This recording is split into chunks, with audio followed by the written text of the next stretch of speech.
huge week in the sports world. The NBA playoffs round one nearing a close, and the NFL draft starting on Thursday, going throughout the weekend. We're going to talk about what the Bears might do coming up a little bit later in the show. But first, some of the developments in the NBA playoffs. Let's start with the series that's closest to home. The Milwaukee Bucks, the number one seed in the Eastern Conference with the best overall record in the NBA, are sent packing by Jimmy Butler and the Miami Heat. They win the series 4-1. And Stacey, they didn't just knock him out. They just destroyed him. And Jimmy was a one-man wrecking crew. Wow. Is that sign there Heat and 5 for real? No. Okay, I was getting ready to say, wow, that's a little Photoshop there. Yeah, that's a little Photoshop. I tell you what, man, that's a huge upset because, Miami, had to fight their way into the playoffs, number one. They lost their first game against the Atlanta Hawks, moved them to the 8th seed. They had to battle the Bulls for that 8th spot. Bulls should have beat them. Should have. Bulls should have beat them. They didn't play well. They ended up playing well when it counted. Jimmy Butler carried them. And Jimmy Butler's like, I'm telling you, it's playoff Jimmy. Jimmy is unbelievable. He's willing his team. You got to remember, Tyler Hero goes out, early in the series, broken wrist, out the series. Now, where do they get scoring from besides him and Bam? And Bam has been struggling up until that point. So it's just Jimmy. And then all of a sudden, you get some contributions. Caleb Martin comes in, a couple games, sparks them. Gabe Vincent last night with 22 points. Just a huge. I never saw this coming. I had Milwaukee going to the finals. And, I think any team with Grayson Allen on it, they might be cursed. I know Bulls fans took a lot of pleasure in seeing him do the Euro step as the buzzer went off, not getting the shot up at the end of overtime. Well, I tell you what, man. I mean, it should have never got to that point, but that's not the guy you want taking the last shot. And then where I think where Milwaukee really lost the series is we talk about adjustments. We talk about guys making adjustments and whether it be players, whether it be coaches, and we all sit here as armchair point guards. I'm watching the game and I'm thinking, your season's on the line, Budenholzer. Why don't you have the two-time Defensive Player of the Year guard Jimmy Butler in stretches instead of leaving, Drew Holiday, who's a very good defensive player. He's giving up size. But you're giving up a 6'7", and Jimmy is a bull. Jimmy will kill anybody with his back to the basket inside that 10 to 12-foot range. There's nothing you can do about it. He's going to get to the foul line. He's going to draw contact. And then the second thing I questioned was, why wasn't Brook Lopez in on the lob play to Jimmy Butler, who ties it up off the glass? I mean, you see Pat Connaughton, and again, Jimmy just bogarted him. He pushed him to the ground. It's a bully in the sandbox. Yeah. I mean, right there, if you have a 7-footer in there and you have both Giannis and Brook Lopez protecting the rim, you give up the jump shot. I'm going to give up the jump shot. But Spoelstra outcoached him again, because when they came on the floor, Brook Lopez was there. He put in 5 small guys. So Budenholzer sees there's no center out there. He took Lopez out, and Spoelstra got him. That's panic, and that's one of those things that we got to match up their players. Now, you don't have to match up their players because it's the last possession of the game, basically. You want your rim protectors out there. If they hit a jump shot, there's no Tyler Hero out there, okay? And Jimmy is not a really good three-point shooter, but he's a clutch three-point shooter. He was in this series. He's a guy that can knock down shots, and he might have hit that shot, but with that play, the way it was designed, he was going to the rim any way it went. Yeah. It didn't matter if Lopez was there. It didn't matter who was there. They were going to throw it to him at the rim and try to get contact. And I think if you have a 7-footer there, you have him or Giannis there guarding that play. Jimmy doesn't get that ball, and then someone from the Heat has to play. And, Giannis threw his coach under the bus afterwards. He said he asked to guard Jimmy and was told no. You know what? It's easy to say that when the game's over. Yeah. It's easy because if you're the defensive player of the year, if Michael Jordan wants to guard somebody, I'm guarding him, Phil. He's going to tell him that. Yeah. Your best player, Kawhi Leonard, is telling Ty Lue when he's healthy, I want to guard the best player. Trust me, he's going to be on the best player. There's no way in the world that Budenholzer didn't think of that. You just couldn't. You got the defensive player of the year. The guy is a walking defensive superstar, and then you got a 7-footer in Brook Lopez. You got two of the best rim protectors on your team. And for some reason, you take one of them out, and then you don't have your best player on Miami's best player down the last second of the game, which killed them. And Giannis guarded Jimmy 2 years ago when Milwaukee swept the Heat in the first round on the way to winning the title. But obviously, he took the fall. He hurt his back. He wasn't 100%. He missed 13 free throws yesterday. How about Budenholzer not calling a timeout after Jimmy's bucket? I mean, what is he thinking about? Obviously, he wasn't thinking. He was thinking probably going to Culver's for some ice cream custard. Okay, that's probably what he was thinking. And you know what? It gets one of those situations where, sometimes the pressure gets to coaches. Yeah. We talk about players getting up to the free throw line and bricking free throws. Sometimes coaches panic and the game is too fast for them. When you got a championship caliber team, number 1 seed in the Eastern Conference, why are you panicking? I honestly thought Giannis could have played in one of those 2 games. And I never question the guys that's hurt. He's one guy you never question, right, whether he wants to play or not. But if your back is hurt, you're not up there jumping and shoulder bumping people when they were winning, and celebrating, and then you can't go. It's like seeing Zion Williamson go out there doing 360 dunks and between his legs, but he can't play, and it's very frustrating. But again, isolation ball. There was isolation, a lot of isolation. Giannis, trying to go 1 against 4. Yeah. And, this is a team that has shot the 3 ball so well this year. But just like you saw in the Bulls series last year, pressure bursts pipes. Sometimes in the pressure moments, guys can't hit 3-point shots, and that's what you saw, in Milwaukee. Be interesting to see if Mike Budenholzer's job could be in jeopardy. We're watching that in a couple of weeks. I never say nobody should lose their job. But if Nick Nurse could lose his job, and he won a championship a few years ago, right, and he's a very good coach. He's got one almost close to 60% of his games. If he can lose his job, woo. Back to beer tasting at Old Milwaukee. And with Nick Nurse still being out there on the open market, championship caliber coach. He'd be a nice coach in Milwaukee, coaching that team. Don't sleep.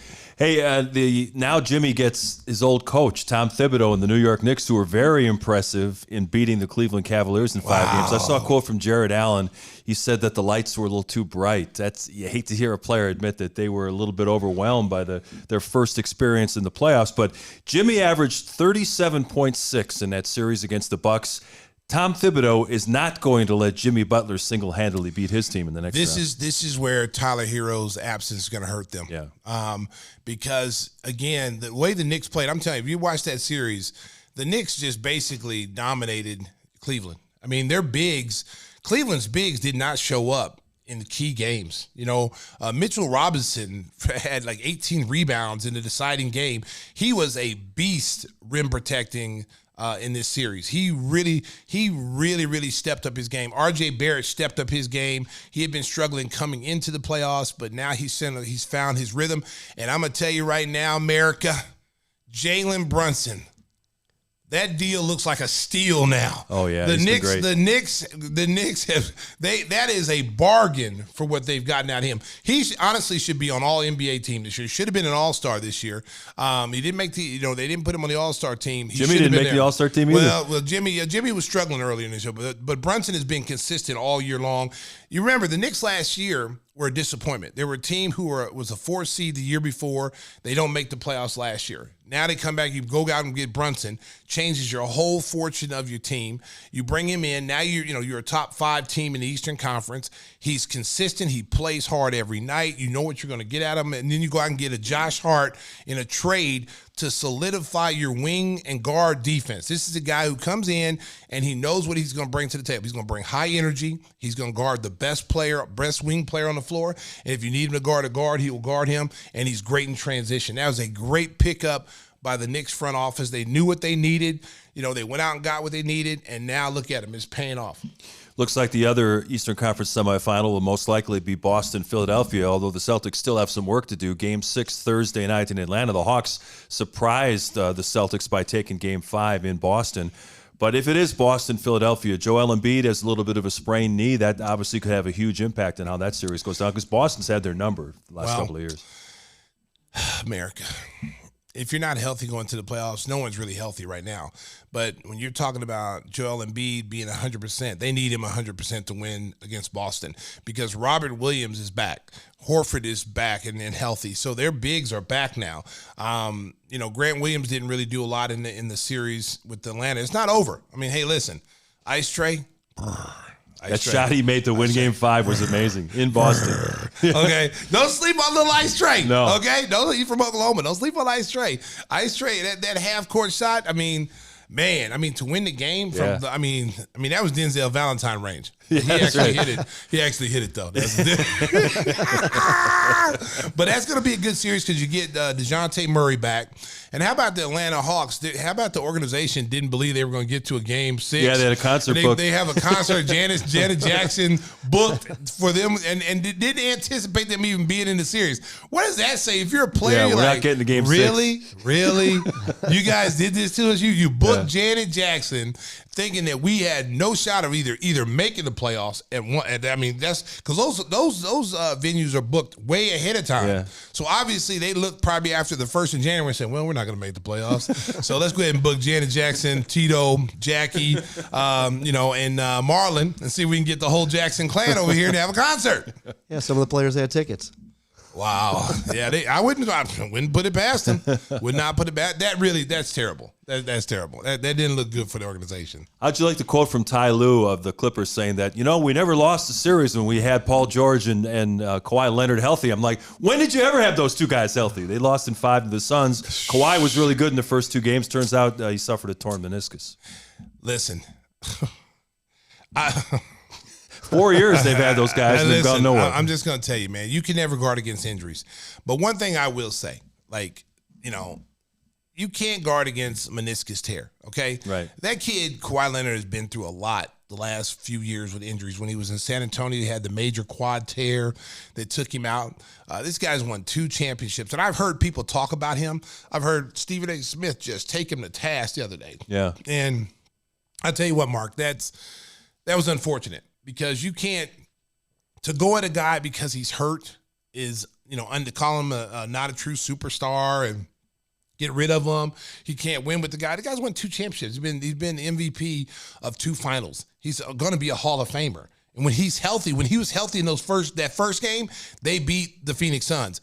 He had 35 in the second game. And they almost beat the Phoenix Suns. Now, had he been healthy, I guarantee you this series, I don't know if they would have won that series, but I guarantee you that series would have probably gone 7 if he's healthy. If they had Paul George, they might win that series. So, I feel bad for you Clipper fans, because it's another year of failure. It's another year of thinking that, they were predicted after the first of the year to be the team to come out of the Western Conference. That was with, Paul George being healthy. That's with, Kawhi Leonard being healthy. But when those 2 guys are not on the floor, it's almost impossible for them to win. I'll tell you what, Russell Westbrook's stock went up. He played really well in that series. I'll tell you that. Yeah. All the people over in that other locker room, over the Lakers side, who try to blame Russell Westbrook, now I think America got a chance to see maybe Russell wasn't the problem. Maybe some other things that happened to be over there. But Russell Westbrook showed a lot of people he can still play at this level at a high level. So it looks like there's going to be a couple of really sexy series in the West. You got Denver and Phoenix. Denver, the number 1 seed. Of course, Phoenix with Booker playing fantastic right now and Kevin Durant, one of the greatest players in the world. And then the Lakers still have to win one more game, as does the Golden State Warriors. But if you've got the defending champs against LeBron and AD, that's exactly what the networks have won. Okay.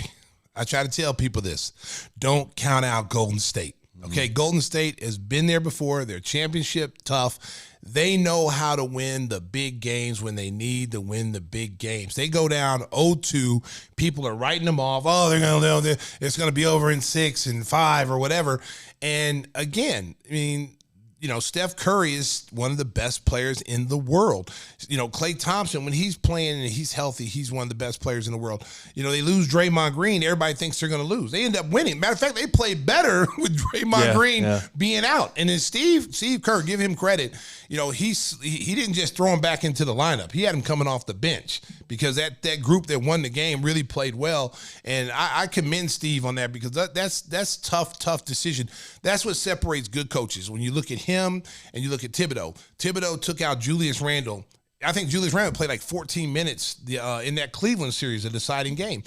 Oh, he got hurt. Yeah, well, they're not afraid to take their guys out. He got benched, though, in the game in New York. Previous game, yeah. So they're not afraid. They're not afraid to say, hey, look, you're not playing good right now. It's nothing personal. Someone else is playing better. We're going to go with them.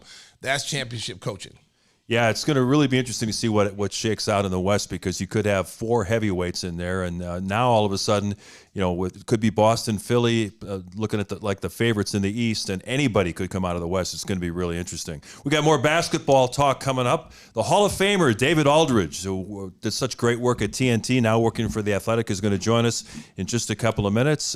First of all, I want to tell you about our great sponsors, Jeff Vukovic from Nationwide Insurance. When it comes to insurance for your auto, home, and business, make sure you contact the king of insurance, our good friend, Nationwide agent Jeff Vukovic. You can reach him at jeffvuk.com. That's jeffvuk.com. If you're watching us on YouTube, you can see right now his smiling face. So give him a call for all your insurance needs. And he's got the best jingle in the business. Nationwide is on your side. Stacey's always in mid-season form, and we've got one of the best analysts in the business, David Aldridge, next on Gimme the Hot Sauce. Episode 127 of Gimme the Hot Sauce rolls on. It's now our pleasure to welcome in our special guest. He's David Aldridge. You've watched him on television on ESPN and Turner Sports. He's a member of the Basketball Hall of Fame, receiving the Kurt Gowdy Media Award back in 2016. He's also covered baseball, football, college sports. He's done just about everything. And now, of course, he's working for The Athletic, based in Washington, D.C. He joins us now from the Commanders draft site. So you're a man of all sports, David. Thank you for joining us. And the change in your career now, going to D.C. and working for The Athletic, did you decide that after a while that the traveling with Turner was just a little bit too much? Yeah, I mean, that was part of it, to be sure. I left 5 years ago. I can't believe it's been 5 years already. But, yeah, I left 5 years ago. That was part of it. Yeah, the travel. I've been traveling pretty nonstop for 30 years, and it gets old, man. It gets old. As much as you love going to the Bay and going to Seattle and going to Chicago, all the places I love going, after a while you get tired. Start getting tired. You don't bounce back. You can't just get 2 hours sleep and be okay like you used to be able to do. Yeah, there's that. Plus, my wife and I, we have two boys. They're 19 and 16 now, so they were 14 and 11 then. And I just didn't want to miss everything. Yeah. They were things that they were doing that I wanted to be present at, whether it was sports or academic stuff or just plays that they were in. I wanted to just be there for some of their stuff, So it was just the right time for me. I know a lot of people think I'm crazy to do it, but, I had a great run, guys. I covered, I think, the best era of NBA basketball there is, the 80s, 90s, and the 2000s. I just, the competition was so great. Stacey, just what it was like. It was just fantastic. I just loved covering that era. To see the Heat and the Knicks in the playoffs again brought back memories last night. Right? I covered both of those series with the fights and everything, and just the real hatred that they had for each other.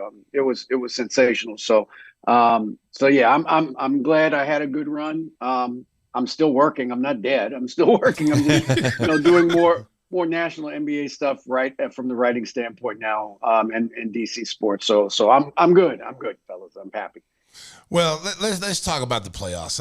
We were just talking before we came on about the Miami-Milwaukee series. Yeah.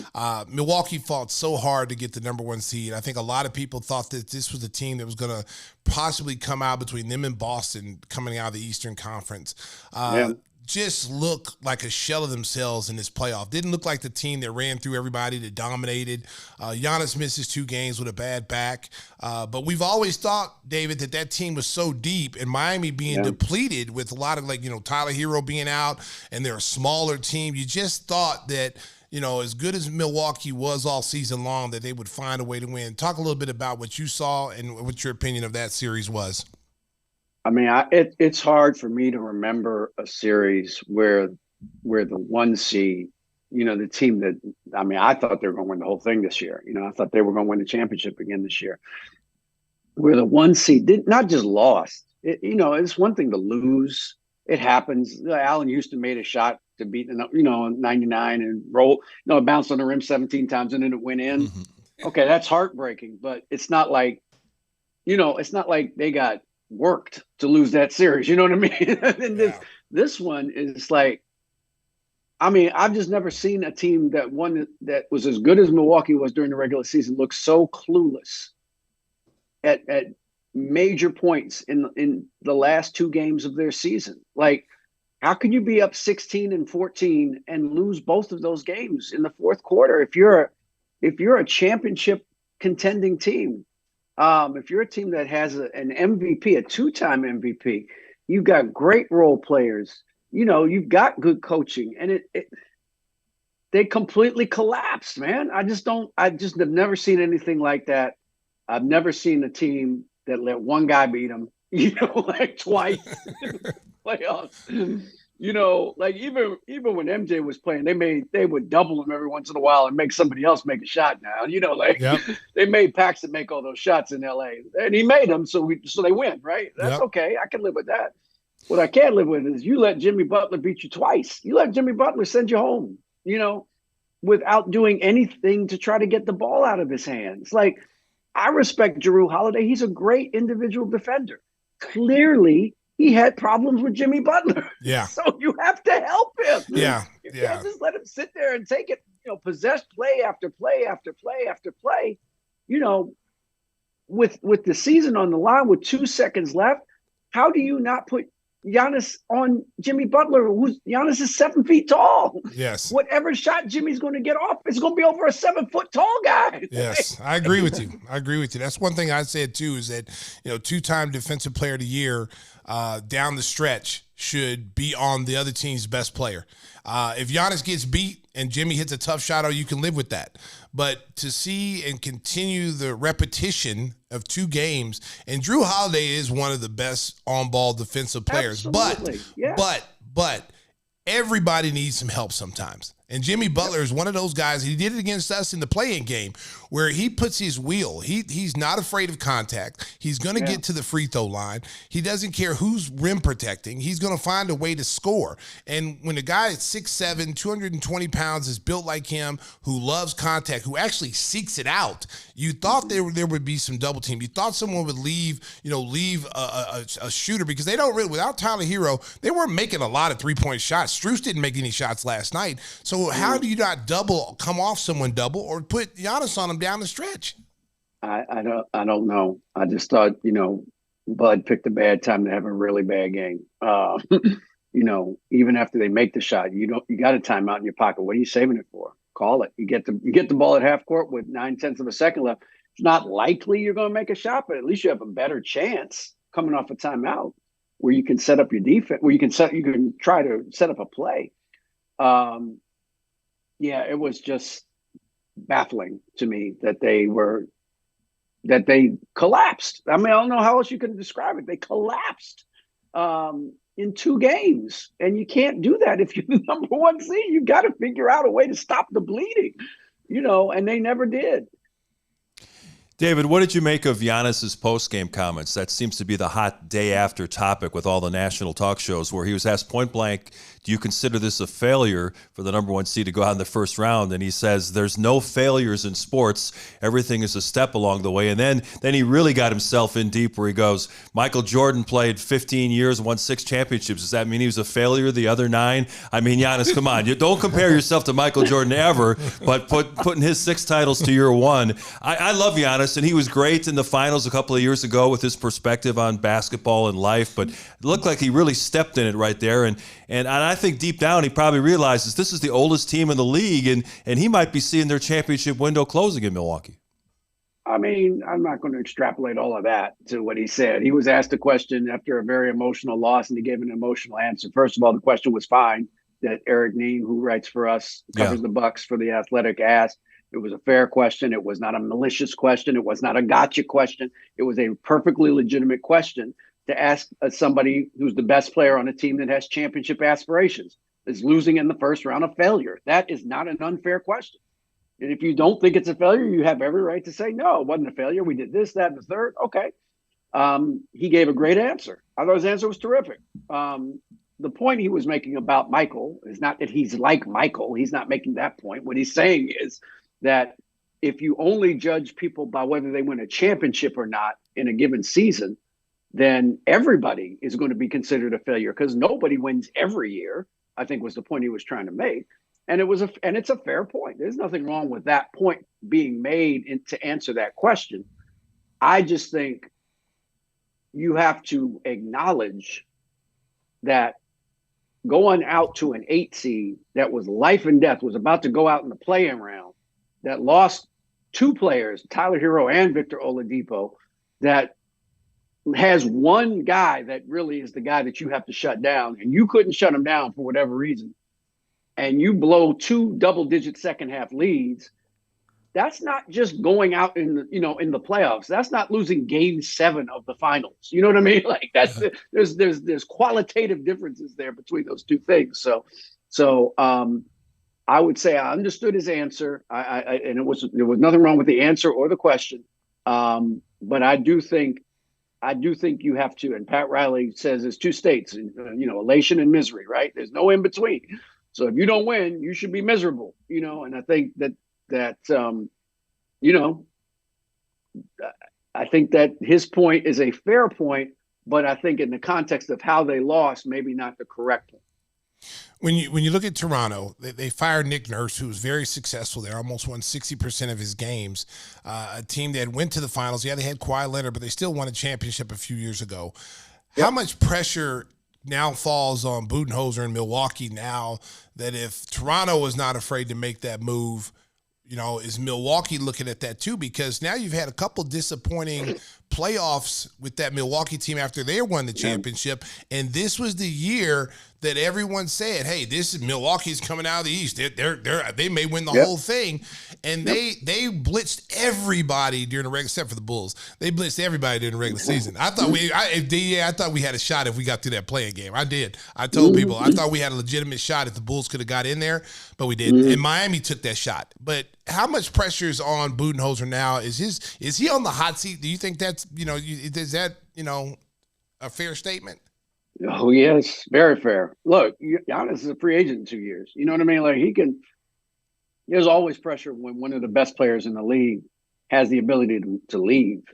So, and if he doesn't feel like that squad is, and he kind of, he said last night, we didn't guard Jimmy the way we should have probably guarded Jimmy. That's a pretty damning indictment of your coach right there to me. So yeah, there's all kinds of pressure on Bud. And you mentioned Nick Nurse. I mean, let's put it this way. There's lots of guys that would love to coach Giannis. Okay. So whether it's Nick Nurse or somebody else that's currently under contract to an NBA team, there's lots of guys that would love to coach the Bucks. So that's big time pressure on Bud. And, they're not an organization that tends to react quickly to things. They don't like have a knee-jerk reaction, but man, this one was as bad as I can remember for a team that good to just, everybody remembers Philly a couple of years ago losing to Atlanta, but it was really about one guy kind of not doing what you should do as an NBA player out there. Like, you know what I mean? Like, and even that was a lot of pressure on Doc Rivers to come back, so there's all kinds of heat on Bud right now, no question. David, you talked about the fact that you covered so many great games courtside over the last few decades, and now the NBA, especially during the regular season, often becomes just a three-point shootout. Teams shooting 53s a game. What do you think about the state of today's game? Do you like it? Or obviously it's different, but do you think the style is as good as it used to be? I think the NBA is always better when there's balance. You know what I mean? I think you have to have balance. What I mean by that is you have to have good teams in New York and Chicago and LA, but you also have to have good teams in Oklahoma City and Indiana and Portland. You know what I mean? Like you can't have it one-sided. You have to have coaches that yell and scream, and you have to have coaches that are more kind of collegial and fraternal. And you have to have a balance between offense and defense. And I just think right now it's out of balance. There's just too much emphasis on offense. There's no rule that's been put in place in the last 20 years that's helped the defense at all. And I just, to me, balance between having great three-point shooters, and there's no question that the three-point shooting in this league now is the best it's ever been. But I like to occasionally throw the ball inside to a big man that knows what to do with the basketball 5 feet from the basket. I think that's fun. I think that's fun too. Yeah. You know what I mean? So why can't we have that? Why can't we have, I always say somewhere out there in the world is the next Shaquille O'Neal. He's out there somewhere. He might be 5 right now, but he's out there. You know what I mean? And what are you going to do when 16-year-old Shaquille O'Neal Jr. comes out at 7'2", 350 pounds and just is big and strong and dunks the ball on everybody? You're going to tell him, well, son, you got to stand outside and shoot threes to play in the NBA. I mean, that's insane, right? Yeah. So, I mean, But DA, there's some analytics people out there that's right now cringing at what you're saying. We can make him a 3-point shooter. I know. I'm the old man shaking his fist at a cloud. Me too. I'm the same way. Get off my line. Get off my line. I just would like to see a little bit more balance between 3-point shooting and post play and offense and defense. I would like to, if they're the greatest athletes ever, and they are, that means they should be able to defend at a high level too, right? Yes. You know what I mean? They're not just that they can score; they should be able to defend if they're great athletes too. So let's put a little bit of balance into it, where you have where defenders have a chance to guard people. I don't think they have a chance right now to guard the best player, the best offensive talents in the game.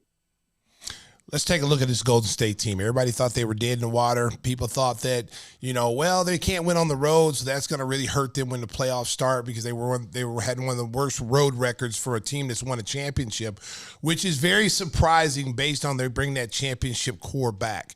So now they go down 0-2 in Sacramento. Draymond Green gets suspended. Now it looks like, they're getting ready to go down 3. They may get swept. You heard a lot of people talking about that they were done. And now they've come back and they won 3 in a row and got a chance to close it out in Game 6 in Golden State. And Steph Curry, Klay Thompson, 56 points last night. Looney, 22 rebounds.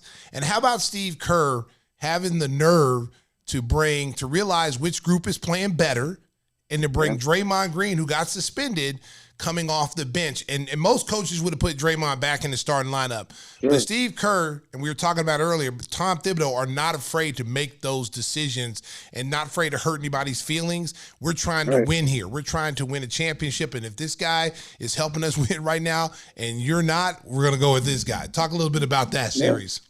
Well, we saw that last year in the finals. He benched Draymond, benched him, in Game 4. I said, no, you're not playing good enough. We got to get this game. You sit down. And that takes real organizational awareness, right? Because Draymond could have pouted and he could have said, F this, I don't want to be, I deserve better than that. I'm a champion, blah, blah, blah. He accepted it.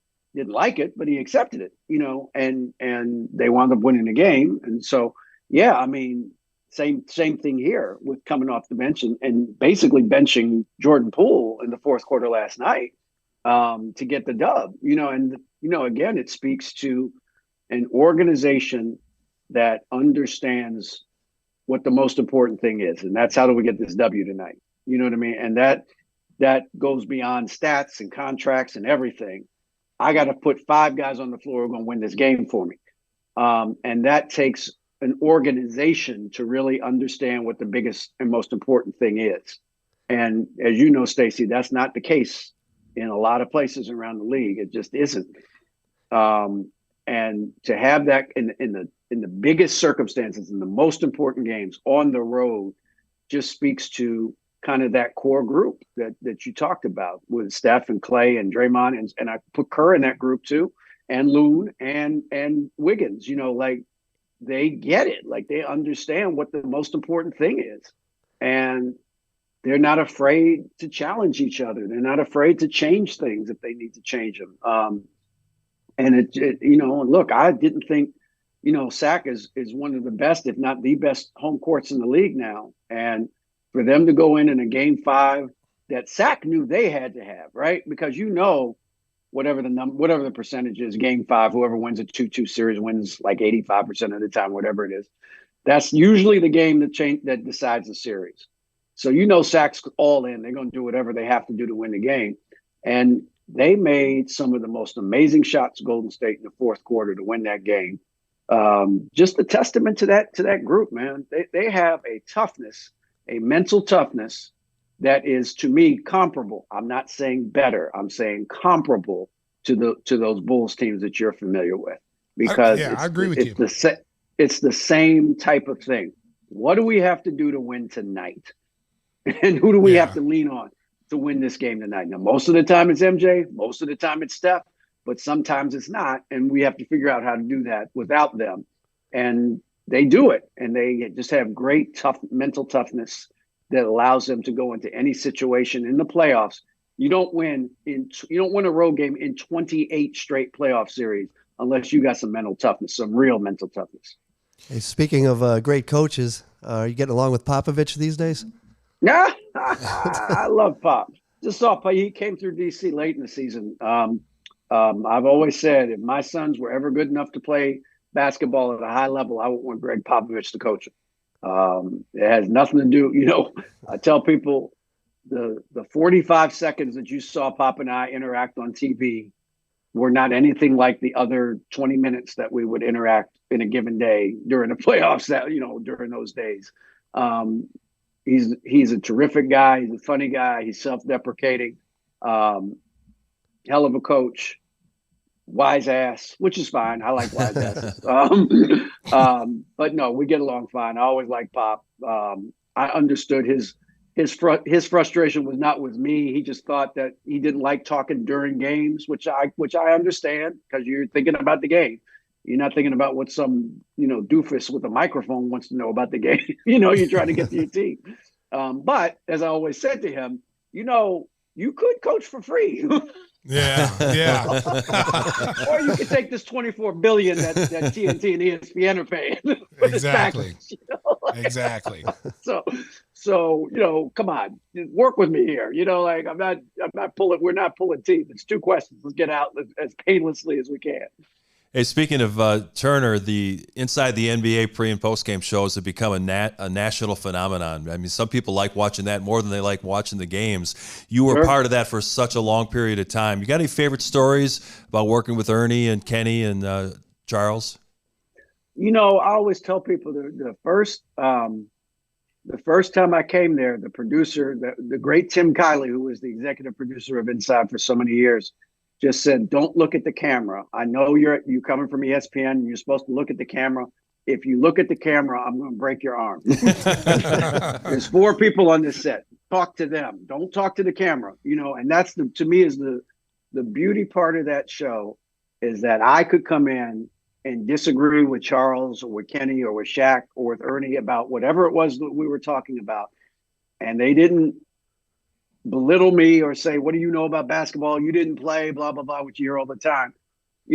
I was given respect as somebody that maybe has an opinion that's kind of based on some knowledge, about the game. And that's the beauty of the show, is that there's no sacred cows. I could go at them. They could come at me. They could make fun of me. I could make fun of them. We could agree. We could disagree. And I think that's why that show works, is because you have players who played at the highest level and who won at the highest level that aren't afraid to be clowned. You know what I mean? And that's just rare. That's rare. I mean, people, I say this with love. I know Michael couldn't do that. Michael could not come on the show and have people make fun of him. No. He just wouldn't work. He would not take it kindly. But Shaq, they laugh at him when he does dumb stuff, and they make fun of Charles's weight, and they make fun of Kenny, so they are comfortable with each other, and they're comfortable with people that come into that space. And that's what makes the show work, man. I mean, it's remarkable that they've been able to do it, but they keep doing it. And I think they do respect each other a lot. The fact that Kenny wasn't as big a star maybe as Shaq or Charles was doesn't mean that his opinions aren't as important. And they give him that latitude and that respect. He did win 2 now. You know what I mean? He did win 2 chips. So he does have some standing. He borrowed those 2 from the Bulls. Because, if Michael wouldn't been chasing curveballs, them would have been our titles. We could have been like the Celtics. but he won them. Yeah, he won them. He won them. He won them. So. I always like to give Kenny mess because he always talk about he would have beat us. So we always have a good rapport with all those guys from Houston, Vernon Maxwell, those guys. Exactly. Okay, so our Bulls Nation, because we haven't talked about the Bulls. We've kind of purposely just kind of sidetracked that right now to go into what's going on right now. Bulls Nation wants to know, have you been watching the Bulls late this year? And what's your opinion of this team this season? And what do you see them doing? You know, do you feel like this team could be blown up? Do you see that they're going to try to build around them? What is your take on the outside looking in? They're in a tough position because to blow it up, you'd have to find trade partners for DeRozan and for Zach LaVine. You'd have to basically let Vooch go. And then I'm not sure who you're building around. You know what I mean? Like, you're not going to get a high draft pick this year. So yeah, you could do that, but I'm not sure for them right now that would make a whole lot of sense, because for whatever reason, you guys know this, and I don't know why it is, but for whatever reason, the Bulls have never been the most aggressive team in free agency. Like, they have just not really been in that space. They should be. I mean, people love playing in Chicago. They love coming to Chicago. But other than getting DeRozan a couple of years ago, they really haven't been all in on free agents. You know what I mean? So if they change that, then yeah, they could have some cap space in a couple of years and you could play it out that way and rebuild through free agency. But if you go kind of the more traditional route that people are going into now, which is let's build through the draft, let's be bad for 3 or 4 years and get some high draft picks. Well, you better hit on those draft picks. You know what I mean? And in a city like Chicago, I'm not sure that the patience would be there for that kind of rebuild. So what I'm saying is they may be kind of in a position where they may have to run it back. You know, like if you make a trade for DeRozan and you're left with Zach and Vooch and, Patrick Williams and a couple of the young guys who I like the Sumo. He's a good player. I mean, he's a good player. But are they title contenders? I mean, no, not really. They probably could be in the playoffs, but are they going to make a lot of noise in the playoffs? Maybe around, but I don't think anybody would say that the group they have is a title contender right now. So I don't really have a good answer for you guys on that, because I'm not sure that blowing it up, like, I think the Wizards should blow it up because they haven't won in 50 years. They haven't won anything in 50 years. So it's pointless for them to continue this kind of incrementalism where they try to be a little bit better this year than they were last year and just, let's make the playoffs and maybe we can win a round. And, when you haven't done anything since 1979, you need to blow it up and try to get some superstars through the draft. The Bulls obviously have a different history. So I think you can have maybe a little bit more patience, but I understand people don't like, their team being in the play-in game. I get that. I understand that. But I'm not sure what else they could really do to kind of change their paradigm right now. You know what I mean? Because they're kind of stuck with a team that's pretty good, but not great. So I'm not, I don't know what they do to change that unless they just bite the bullet. And I think that would be tough in Chicago to do. Well, as we mentioned at the top of the show, you're at Washington Commanders headquarters getting ready for the NFL draft. So we're going to let you go. Stacey's a big business tycoon these days. He's got his own signature hot sauce. So we're going to send some of that your way. And thank you so much for joining us, David. Man, anytime, guys. Thank you for having me. I appreciate it. Yeah, good luck tonight, man. One of the best in the business, bro. Yeah, give our best to Ron Rivera, and good luck covering the draft this weekend. Yeah, that's right. I will. I sure will. Yeah, he was a very popular guy during his playing days, and of course, a coach here in Chicago. So Ron's one of the real good guys. New ownership, though, right? Didn't new ownership? Yeah, no, they got. So maybe they turn it around now. Well, he better. He's got 1 year. Oh, let's see the sizzling right now. We're in Washington. David Aldridge, our special guest on episode 127 of Gimme the Hot Sauce. More NFL talk to come as we roll on. We were talking about the signature hot sauce, Tim. You can tell the folks at home how they can get their own. Oh, yeah. Well, things are heating up. Christopher Walken is making an appearance. All right. Yeah, Whispers is in the back packing, so I'm here to fill in.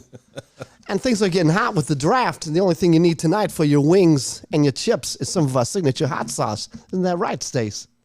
I told you not to bother me ever again, Mr. Walken. Oh, it's Bane again. You know, speaking of Bane, our next guest, I think, would beat the living crap out of you. They used to call him RoboCop. As Madden used to say, he comes in well armed. Oh, that's what she said. Oh, yeah, baby. Well, speaking of Give Me the Hot Sauce, use code KING21. Get 21% off your first order. And soon to be available in your local Jewel Osco store. That's right. Coming very soon. All right. To a Jewel near you. Well, since Mr. Walken already introduced our next guest, let's bring him in. Jim Thornton joining us on the day of the first round of the NFL draft. Obviously, Jim, people remember you from your great career with the Bears. What have you been doing since you've retired?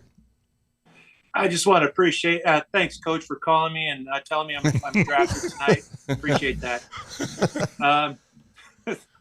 Since I retired, I play a lot of golf, and I'm a financial advisor at Raymond James with a group out of Downers Grove. So keeps me busy. All right. Well, that's what I'm talking about. You still got the muscles, man. You still got the biceps. Let me see. Show us a little pose right there. Yeah. There he, boy, he was ripped, dude. Seriously. I'm talking about earlobes had muscles. I'm talking about, the traps. I mean, we play basketball against each other, and seriously, like playing against him is like playing. And he's athletic. He wasn't one of these football players that played like a football player. When I was at Oklahoma, the football players would come over and play with the basketball players, and they were a bunch of hacks. Gene Hackmans. They were out there just hacking people. But Robo could actually play. He was actually athletic, and he could actually play. And when you were out there with him, you never felt like you were going to get hurt. And that's what I always liked about him. Jim played in our leagues. Well, yeah. Well, I mean, honestly, basketball was my first love. Football obviously took over, but I had college coaches come to my basketball games to look at me when they're recruiting me. But I will say, Stacey, you and I were kind of funny back in those games, and we talked about it earlier a little bit, but we were just there to get cardio in. We were doing the circle drill, and these guys were there to just try and hack, and they thought it was the championship game, and they would undercut people, and you and I would just run up down the court just giggling.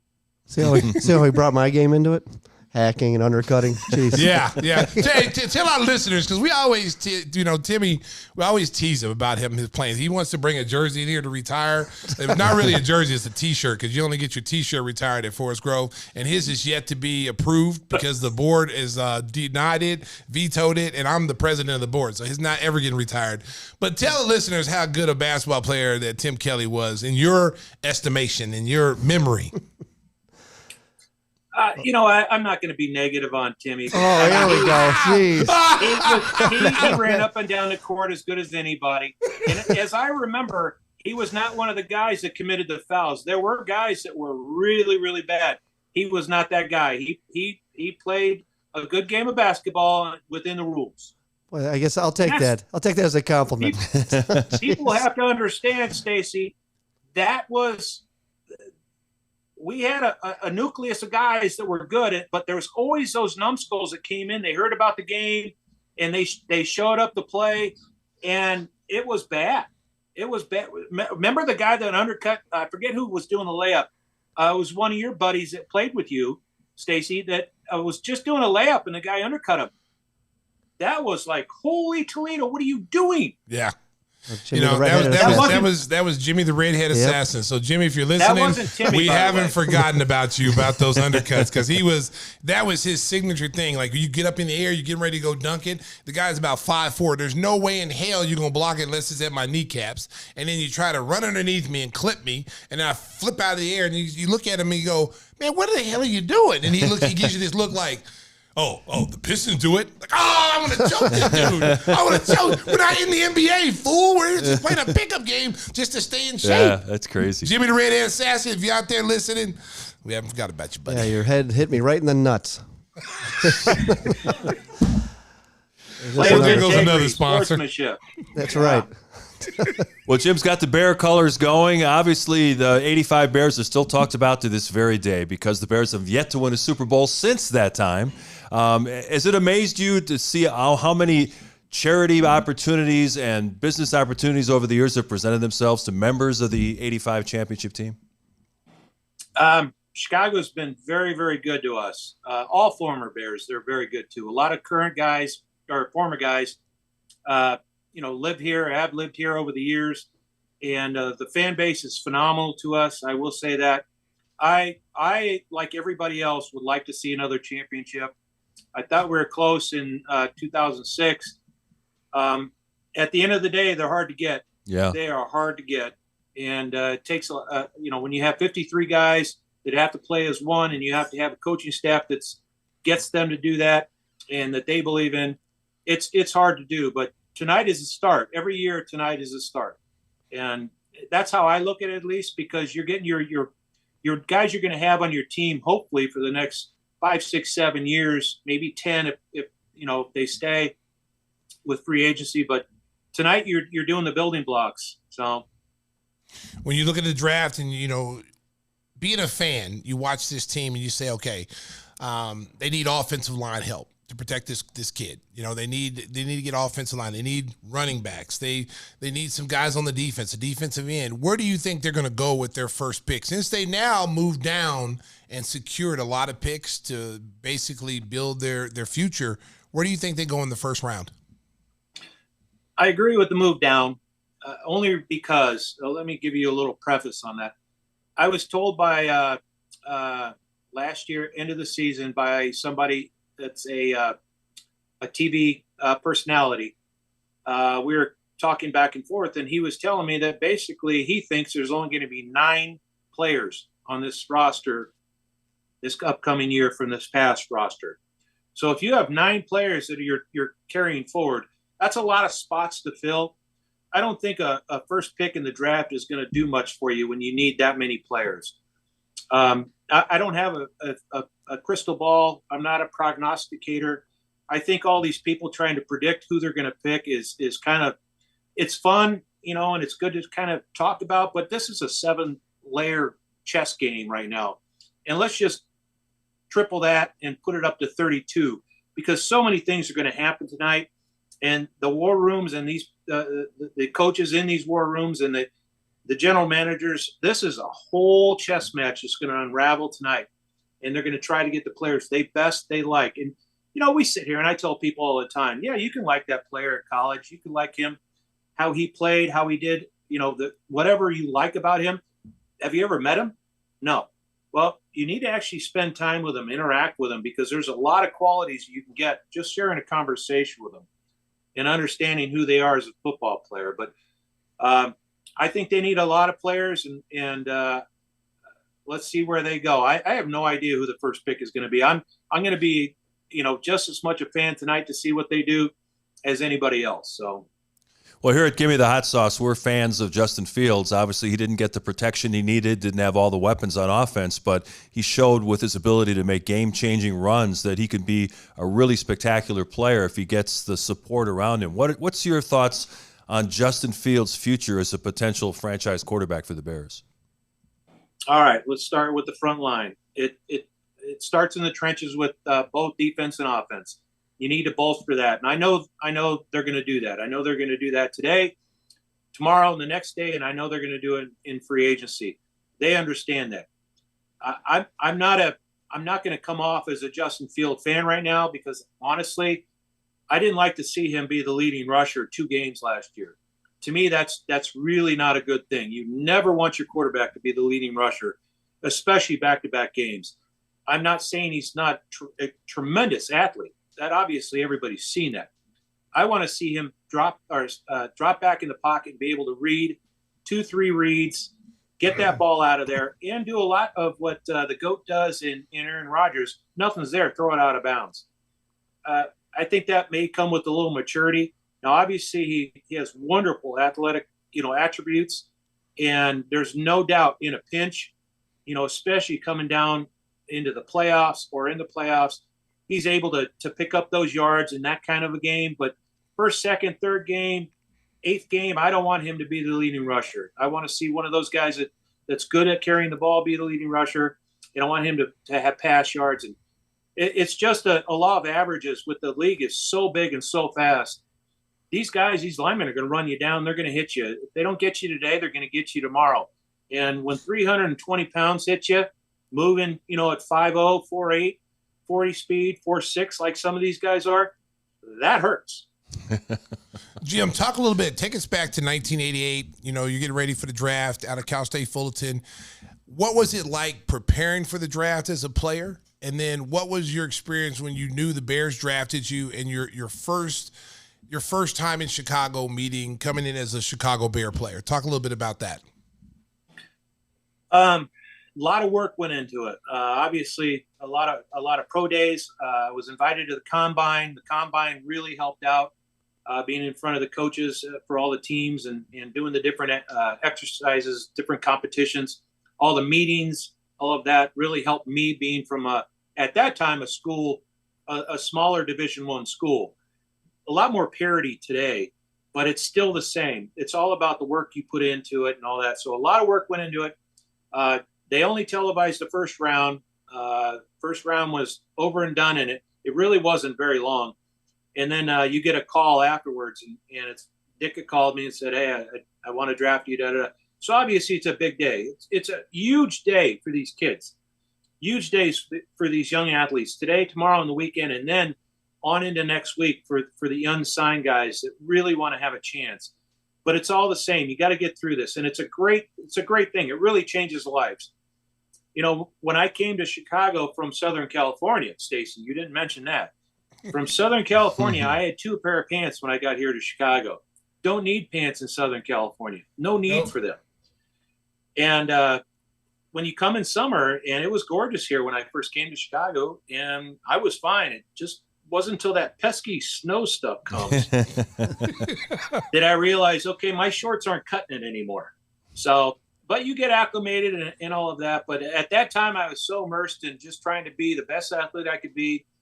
I always say to all our young kids, let me share a little bit of story about going into that. But a couple of years ago, Coach Nagy had us, a couple of us retired Bear guys in just after the draft with all the draftees and all the free agents. And we had a dinner at Hallis Hall, and he let us speak.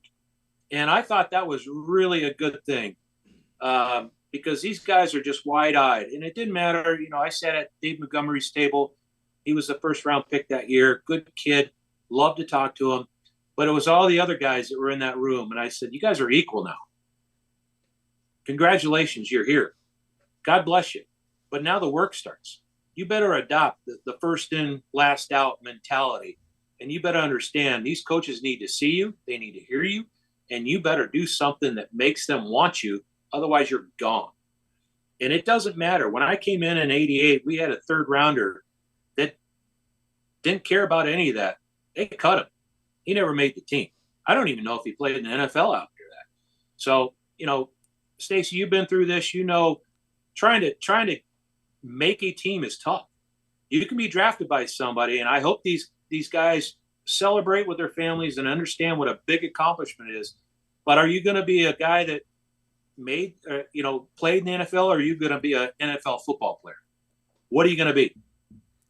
Yeah, they worry about that with Jalen Carter. That does he even really want to play, even though he's talented? And that's a concern when you're looking at a top 10 prospect. Kelley, that's the meetings are big in that regard. When they went to the combine and spoke to him, every team wanted to talk to him, I'm sure. And they wanted to know whether he was remorseful, how he felt about it. Obviously, accidents happen, and nobody wished this upon anybody. But at the end of the day, how did he deal with it? Is he mature about it? Is he remorseful? Is he see that he really needs to turn it on? And then he came to pro day, and the disappointing thing is he showed up way overweight, couldn't finish the drills. That to a lot of the coaches and GMs showed that he really might not be as committed as you would think. And it's unfortunate, and we'll see tonight how and why that hurt him. I don't think the crash hurt him if he's remorseful about it and can explain it and articulate it about how he feels. I think that pro day that he showed up overweight and didn't finish the drills hurt him worse. Wow. But we'll see tonight. Yeah, a lot of people speculating that he could fall as far as 9 to the Bears, but I think that he'll probably go 5 or 6. I don't think he's going to be on the board when the Bears pick at 9. Yeah, Detroit will here's get him. Here's that 7-layer chess game. Right. You know? Yeah. Yeah, it's going to be fascinating to see. What do you guys think? Do you think the Bears, if he's there at 9, do you think he's a pick? I think they would take him, unfortunately. I think it's a bad pick right now. I don't, man. I mean, he's such a talent, and you saw what he can do when he's engaged, when he's in shape. I mean, he is a disruptor, and that's what you look for at the NFL level, is a guy that can take double teams, a guy that can free up your linebackers to make plays in the second line of defense.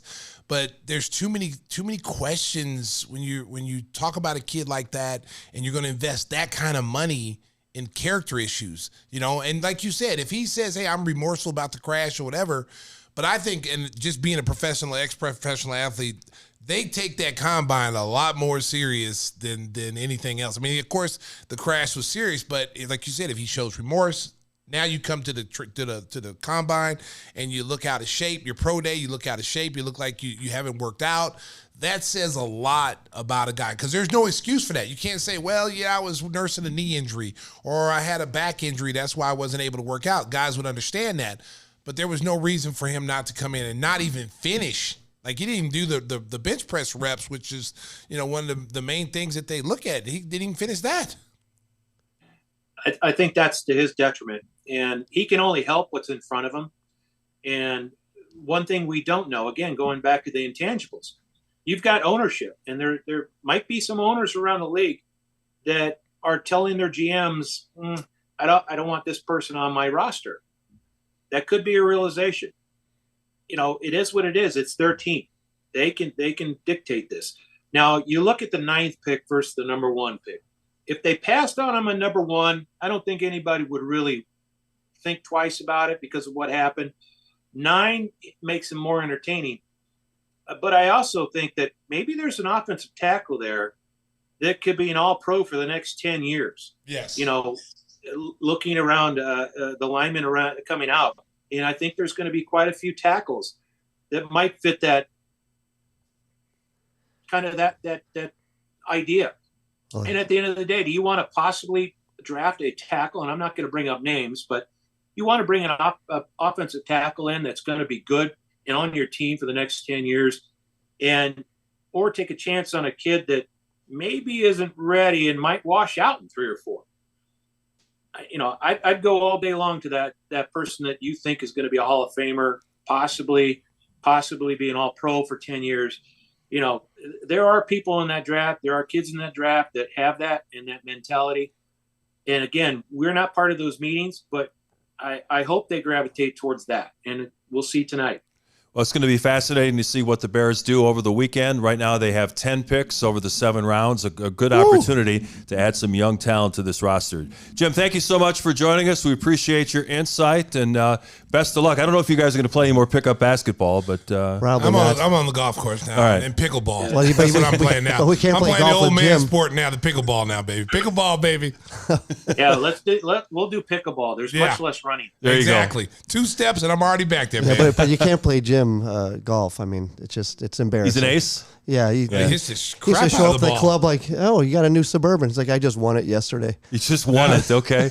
That's nice. Yeah. Yeah, remember that, Jim? I can hold my own at golf. Yeah. Don't bring You your got the embarrassing. arm reach on me on pickleball. Don't I don't know. Yeah. Don't bring your checkbook with this guy. Just say, hey, I'll gladly pay you Tuesday for a hamburger today, baby. No, don't do it. Don't do it. Don't do it. There you go. Jim, thank you so much. Enjoy the draft this weekend. Guys. We'll get you the hot sauce, baby. We'll get you some hot sauce. Hey, get that hot sauce up at Mars Cheese Castle. They have so many different brands up there. Get yours in there. Yeah, someone else brought that up not too long ago. Yeah, you're right. You're right about that. Yeah, that's a good call. That's Crossing into enemy territory. Yeah. Hey, you know what? Hey, it's good stuff, baby. Good stuff. Yeah, Thanks, Jim. We appreciate it. All right, guys. Thanks, All right, Jim. Robo. Take care. Take it easy, bud. Bye-bye.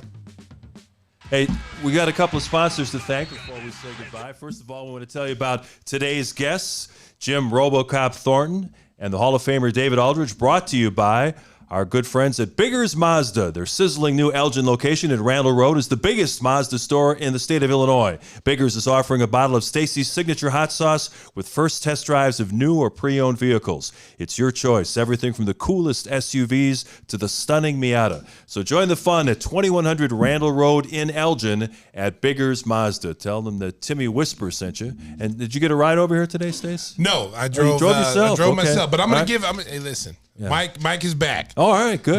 Mike is back. His car is running. He was going to take me today, but I decided I wanted to drive myself. And I just wanted to get out there and let my hair blow in the wind. I put down the top. I just let the hair blow. Yeah. Don't say anything, D, okay? You just got back here for your first time in 2 weeks. Don't get throw punched, okay? Anyway, before I was really interrupted by Dangerous D, who's making an appearance, ladies and gentlemen. Good to have him back. Yeah, it's good to have him back. But yeah, Mike got his car back. He didn't drive me today, but he's going to Ireland to listen to Bruce Springsteen. Of course, yeah. Yes, he's going. So Mike, shout out to you. As you We'll do. see you. I will see you next week, Mike, when you get back. Have fun with the Double Mint twins and the Big Red girls. Okay, so he's going with all those people. There you go. Yeah, he's a magnet. Windy City Limousine provides championship service. Ooh, that silky voice. Damn, it's so sexy. Making a reservation is so easy, it's a slam dunk. Let Windy City break the full court pressure of traffic and get you to your destination in style and on time. Contact Wendy at 847-916-9300. That is 847-916-9300. And tell them the Packer sent you. The hot sauce packer. The hot Timmy sauce Whispers. Packer. That's right. Nice to have Christopher Walken with the drop in today. I want to thank the Sriracha crew, of course, our guests David Aldridge and Jim RoboCop Thornton, and we're all anxiously waiting to see what the Bears do in the draft. Hopefully, a big step forward. Let's go, in becoming Bears! one of the contending teams in the NFC North next The season. king is gone. That's right. Aaron Rodgers is gone. He's out Yeah. of the North. The North is up for grabs right now. Chicago Bears. The future Nation. is bright. We got Justin Fields. We're getting ready to go on a roll, Mark. That's the right. Bears are going to rule the North for the next 10 years, baby. The king of the North. The king of the North. He's gone. Get him out of here. Hey, great quarterback there. I ain't gonna lie, great quarterback. But he's gone now. Green Bay Packers, welcome to the real world. Welcome to the rebuild. Okay, yeah, because right now it's Detroit. Detroit's got the upper hand on everybody right now. Detroit, Detroit, they did have a great year last year. Minnesota. It's time for the Bears to step up. Tonight is Make the huge big for the step Bears. forward. Hey, free agency too. Get you some free agents in here. The North is yours. Come on, baby. Come on. And with that optimistic note, time to bring down the curtain on episode 127 of Gimme the Hot Sauce. Stacey, you got any advice for the folks on the way out? Drive home safely, BB. Oh, my goodness.